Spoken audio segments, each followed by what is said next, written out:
sur RMC, les grandes gueules tous les jours de 9h à midi. Les GG qui vous offrent 1000 € le matin à partir de 9h. Il suffit d'envoyer RMC par SMS au 7 32 16. Vous jouez, vous gagnez.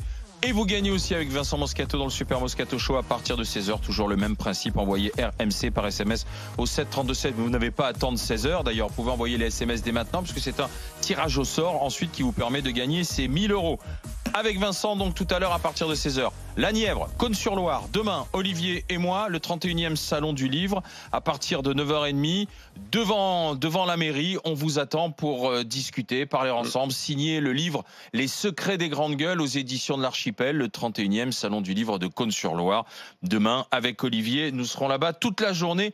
On compte sur vous en attendant le week-end prochain, où nous serons à Nice, au Festival du Livre. Chers amis, David Dickens, d'ailleurs, sera avec nous pour l'escapade niçoise. Il a préféré l'escapade niçoise à la Nièvre. Hein, David, le soleil, sans doute. Mais il paraît qu'il fait très beau dans la Nièvre. C'est ce que nous dit Fabrice. Mesdames et messieurs, tiens, dans un instant, je donne la parole à Xavier, mais pendant la pause pub, je discutais avec deux auditeurs des GG qui viennent de Dijon, Elisabeth et Romain, que je salue. Ils sont assis juste derrière l'ami Étienne Liebig, et qui me parlaient à Dijon du problème des trottinettes aussi, puisque nous sommes là-dessus, parce qu'ils disent, le souci, c'est pas tant le mode de déplacement, c'est qu'ensuite elles sont balancées aussi n'importe où. Donc en fait, il y a une double nuisance. Alors moi j'ai une question. Attends, juste je finis.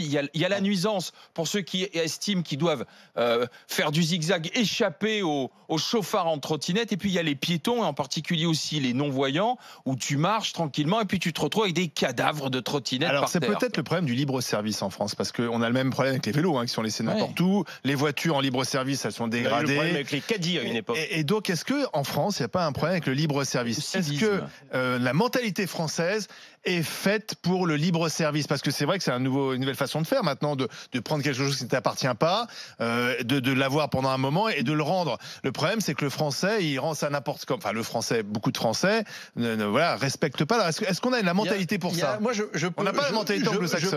Je peux dire que, par exemple, il y a un truc qui est très connu. Il y a que les Français dans le monde qui font ça, et c'est très connu. Vous pouvez vérifier. C'est dans les hôtels japonais, on a à la fois des chaussures et nous on le prend, on le vole. Il n'y a les kimonos. Il n'y a que les Français qui piquent le kimono à la sortie et qui piquent les kimonos. Mais dans le monde entier, il n'y a aucun autre peuple qui le fait. Et je pense qu'effectivement, il y a peut-être un souci d'appropriation. Il y a un vrai souci peut-être qui est dans notre façon de penser. Civisme aussi, peut-être. C'est-à-dire de partage civique. Et en fait, on a peut-être un problème de partage civique. On est un peuple rebelle, et jusqu'à preuve du contraire. Tu t'appelles ça de la rébellion? Non, on a été un peuple rebelle, et jusqu'à preuve du contraire, on a plutôt été influent sur le monde grâce à cette rébellion sur beaucoup de sujets. Je pense que c'est Rose, et on écoute Xavier autour de ce qu'on a apporté au monde, c'est sûrement pas notre capacité à voler des kimonos, à être civique. Non, mais la règle, elle est simple. Ils ont interdit l'usage des trottoirs, même si on est tous d'accord pour dire qu'aujourd'hui ça marche pas encore. Mais il y a une règle très simple. C'est quand tu es sur la route, tu respectes le code de la route. C'est-à-dire que quand tu as un vélo, tu respectes le code de la route. Tu es censé être équipé normalement d'un casque. Peu se font verbaliser, et ça doit être exactement la même règle pour les trottinettes. Aujourd'hui, c'est une question d'espace. Je ne suis pas sûr que si on met les trottinettes sur la route, ce soit quelque chose de pas encore plus dangereux, et pour les voitures et pour les trottinettes, mais c'est clairement une question de civisme. Aujourd'hui, on est sur son propre véhicule et on s'en fout du reste.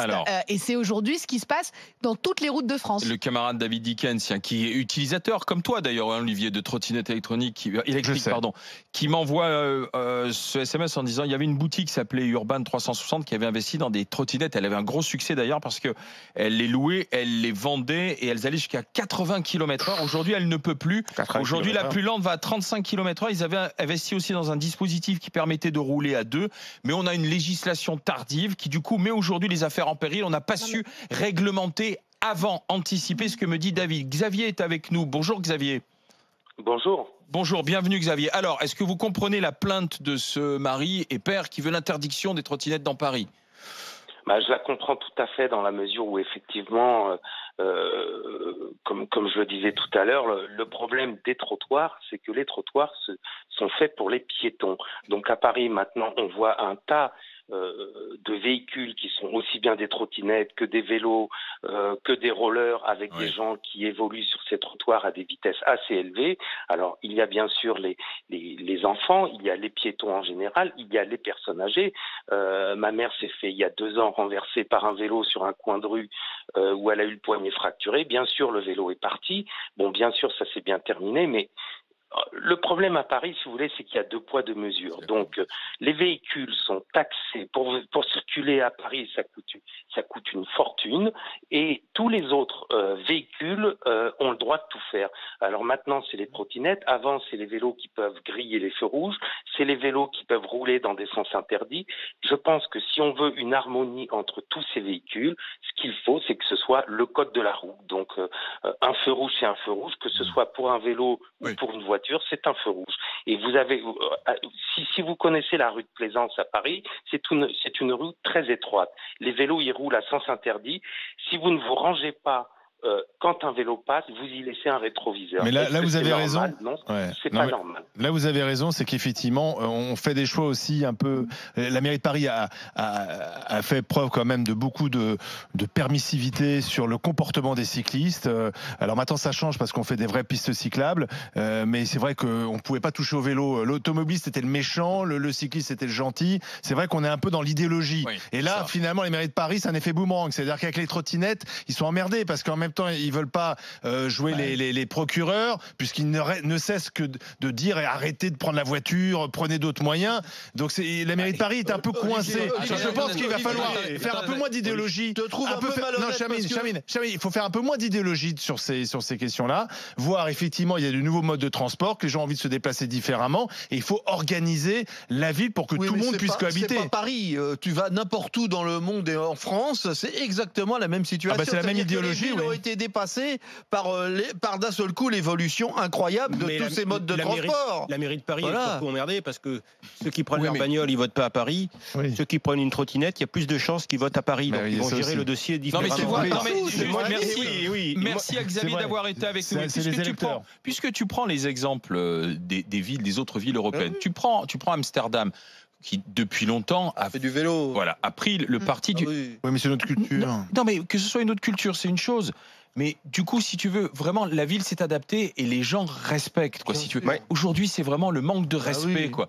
Aujourd'hui, le type qui est en trottinette ou à vélo, il se dit je suis meilleur que le fumier qui est en voiture, parce que le fumier qui est en voiture est un fumier. C'est le pollueur, si tu veux. C'est le méchant. Et du coup, aujourd'hui, voilà, c'est ça. Aujourd'hui, on est dans une espèce d'affrontement de différentes catégories. Et même tout à l'heure, alors qu'il faut organiser la cohabitation. Et même tout à l'heure, on n'a pas eu le temps, mais ce père de famille qui va jusqu'à déposer plainte. Non, mais ça sert à rien. Non, mais aucune chance non seulement ça sert à rien, mais je comprends sa colère. C'est pour alerter, etc. Ça fait un coup de com'. Mais je veux dire, dans quelle société on vit? En fait, on n'est plus les uns à vivre avec les autres. On est les uns qui sont contre les autres. On est tous contre les autres. Tu me passes dessus, il y a un commissariat, je vais porter plainte. J'ai une trottinette, je vais porter plainte. La voiture, c'est une ordure. Et le type qui est en voiture te dit. Le type qui est en voiture, fumier. Le type en voiture, il est aussi cycliste. Tout le monde revendique. Je reviens à moi, ce qui m'amarotte aujourd'hui. Tout le monde revendique des droits. Exactement. Personne ne veut avoir de devoirs et de civilisation. On remarque que quand on monte dans un véhicule, quel qu'il soit, on devient un peu plus con que quand on est piéton. T'as des gens mais il y a des piétons qui font n'importe quoi aussi. Qui sont très calmes et très gentils et très civils. Et puis quand ils sont dans leur bagnole, ça devient des vrais sauvages. C'est archi reconnu quand même que ça fait monter les généralités. Parce qu'on est dans une société d'égoïsme. C'est-à-dire que je roule en voiture, je veux passer le premier, je veux accélérer devant tout le monde. On le voit sur l'autoroute. Attends, celui qui a 10 clients à faire dans la journée, il va pas avoir la même attitude en voiture que le fonctionnaire qui doit rentrer chez lui à 16h de l'après-midi. Voilà, ça y est. Ça y est. Ça dépend de la pression que la vie te donne. Si tu as des objectifs. Tu es varois. Je les connais, les routes du Var, d'accord?